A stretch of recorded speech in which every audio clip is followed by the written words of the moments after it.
हरियाणा के 21 ऐसे बदमाश हैं जो विदेशों में बैठकर लोगों को धमकियां दे रहे हैं। इन सभी बदमाशों की पहचान हो चुकी है।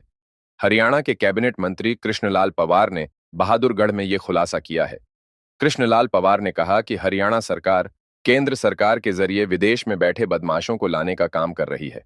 इसके लिए इंटेलिजेंस और विजिलेंस की टीम भी काम कर रही है। कैबिनेट मंत्री पवार दिल्ली यूनिवर्सिटी छात्र संघ के नवनिर्वाचित अध्यक्ष आर्यन मान को बधाई देने के लिए बहादुरगढ़ में मान परिवार के निवास स्थान पर पहुंचे थे।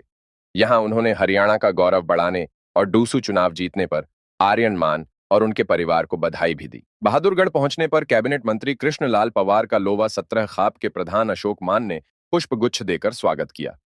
कृष्णलाल पवार ने बारिश से हुए नुकसान और उसकी भरपाई पर भी अपनी बात रखी है। उन्होंने कहा कि भाजपा सरकार 11 साल में 15,465 करोड़ रुपए का मुआवजा दे चुकी है। इस बार बारिश ज्यादा हुई है, जिसके कारण किसानों को नुकसान हुआ है। अभी गिरदावरी का काम चल रहा है। पंचायत मंत्री पवार ने बताया कि प्रदेश सरकार 6,225 पंचायतों में विकास के काम कर रही है। हर गांव में महिला सांस्कृतिक केंद्र, ई लाइब्रेरी, इंडोर जिम खोले जाएंगे। वहीं 301 इंडोर जिम का उद्घाटन मुख्यमंत्री से करवा चुके हैं। आज यहाँ सबसे पहले मैं जो आर्यन मान हमारा बच्चा है, जो दिल्ली यूनिवर्सिटी का जो प्रेसिडेंट बना है, उनको मुबारकबाद देने के लिए और पूरे हरियाणा प्रदेश का उन्होंने गौरव बढ़ाया है कि दिल्ली के अंदर भी हमारे बच्चे ने एक जो प्रेसिडेंट का जो पद जीता है, तो उसके लिए मैं मुबारकबाद देता हूँ। आज मैं एक दोस्त दलील सिंह के भाई की डेथ हो गई थी, उसमें आया था, तो फिर मान साहब की तरफ से निमंत्रण आया कि घर आना है, तो मैं निश्चित तौर से आना भी था बच्चे को आशीर्वाद देने के लिए। इसके अलावा जो कोई आपने बात पूछनी है तो आप पूछ सकते हैं। हाँ, इसके लिए मैंने जवाब दिया था। सबका आइडेंटिफाई कर लिया गया है। 21 ऐसे लोग हैं जिनके नामों के आइडेंटिफाई हो चुके हैं, जो विदेशों में बैठ करके धमकी देते हैं। वो 21 लोग हैं। उसमें सरकार लगी हुई है, इसमें इंटेलिजेंस ब्यूरो और से सारे उसमें लगे हुए, सरकार भी उस पर लगी हुई है। 21। इसलिए आप भी समझदार है, विदेश में जो लोग बैठा कर रहे थे, ये विदेश में जाना, और हमारा जो मंत्रालय है वो केंद्र सरकार को अप्रोच करेगा, तो उसके बाद ये प्रोसेस तो लंबा है ही।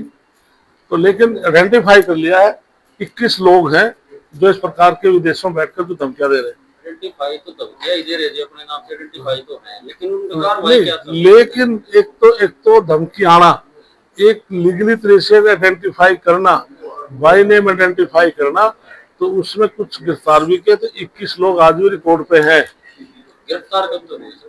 इसके लिए यहाँ पर जो इस प्रकार के जो काम करते हैं, उनके कोई दूसरे लोग जो बैठे हैं, उनको अरेस्ट नहीं करते हम।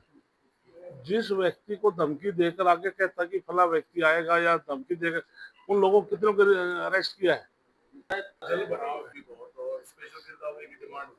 आज इसके लिए मैं मानता हूं कि अब की बार बारिश परसेंटेज से ज्यादा हुई है, लेकिन मैं माननीय मुख्यमंत्री का और जनप्रतिनिधियों का विशेष तौर से प्रशासन का मैं धन्यवाद करता हूं कि ऐसी आपदा में जनता के बीच में नजर आए। लेकिन माननीय नायब सैनी जी ने खुद वो सारा फ्लड एरिया का दौरा किया और उन्होंने उसी टाइम गिरदावरी के आदेश दे दिए थे। 15 तारीख लास्ट डेट दी, तो जिन जिन का भी खराबा हुआ है वो अपना अप्लाई कर सकते हैं पोर्टल पर, और उसमें उन्होंने 15,000 प्रति एकड़ के हिसाब से मुआवजे की भी घोषणा की थी। तो अभी गिरदावरी चली हुई है, जो भी नुकसान होगा पूरा करेंगे। और मैं कह सकता हूँ कि 11 साल में भारतीय जनता पार्टी ने 15,465 करोड़ किसानों को मुआवजे की राशि दी है।